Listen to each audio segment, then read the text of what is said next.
Hey everyone, Max Power 10 here with some more Domination tips. This time I have the map Scrapyard, and this is a small map. What you want to do is, regardless of whether it's the A or the C spawn, I would send 3 if not 4 people over to B, 1 over to your close flag, which in this case is A, and 1 to attack the C flag.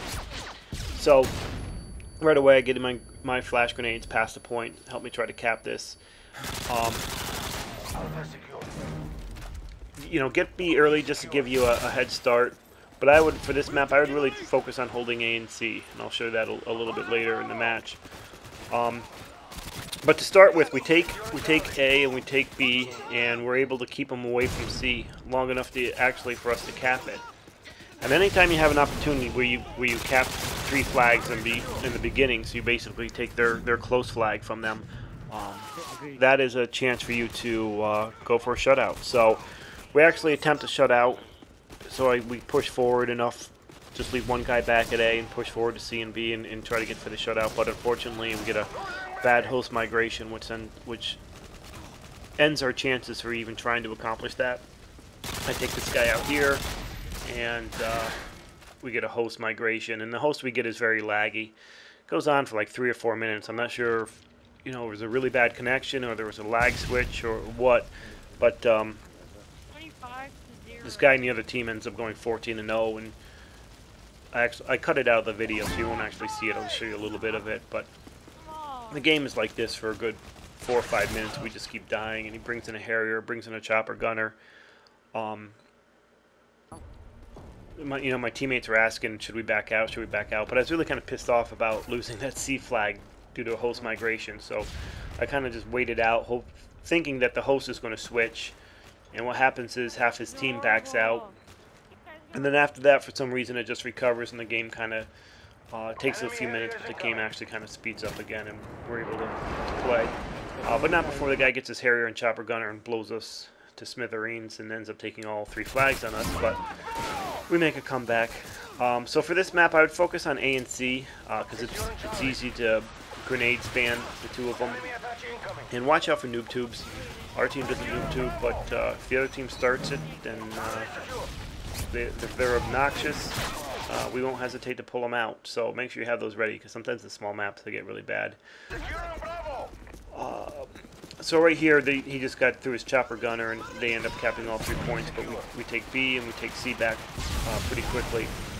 And then up on the right here, right next to C, that blue building, you can kind of spawn in that building, and that's actually a pretty good building to hold, because that puts you right between the A and the C flag, makes it easy to defend both flags.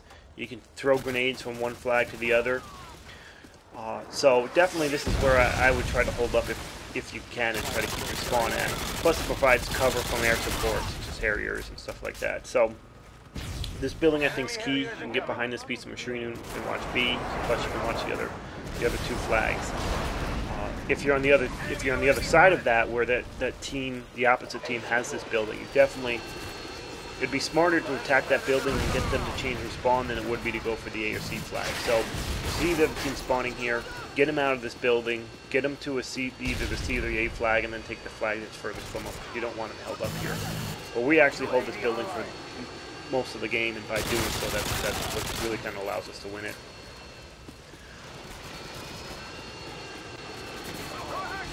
So, like I said, yeah, you can see right here, I mean, C's right there, and A's not far away either. So, I think he gets a Harrier. I think this guy ends up getting a pave lobe, which I'll take out. But, yeah, definitely grenades more than attack insertions. You might have 1 or 2 people to have smoke. Yeah, I think I switched to an anti-aircraft class, but that Harrier actually goes away. So I ended up switching classes back. You can see right here I spawned by the A flag, but you can see how easy it is just to throw grenades at C and keep them off of it. So that's why this area is probably the best area in this map to hold. So I'll switch back to the anti-aircraft, because now we've got a pave lobe up, and it's definitely important that everyone on your team has an anti-aircraft class, and that's simply something cold-blooded and Stinger missiles that allows you to take out the air support relatively quickly. especially the chopper gunners, the payloads, and the AT-130s want to take those down. You know, in the small maps, when you get an emergency airdrop or a care package sentry gun, make sure you let your teammates know where you're calling that in. You know, in many cases, it might be smart just to share them out. So here, actually, IW402 gets emergency airdrop. Tells us where he's going to call it in. We all go help him defend it. And he basically says, you know, leave me the Harrier and you guys take everything else, which is smart because you don't want the other team to come and steal an AC-130 and a chopper gunner on you. On a map this size, it's very easy for the enemy to steal packages. So, like I said, grenades are key for this map. Hopefully these tips help. Until next time, Maxfire out. Thanks.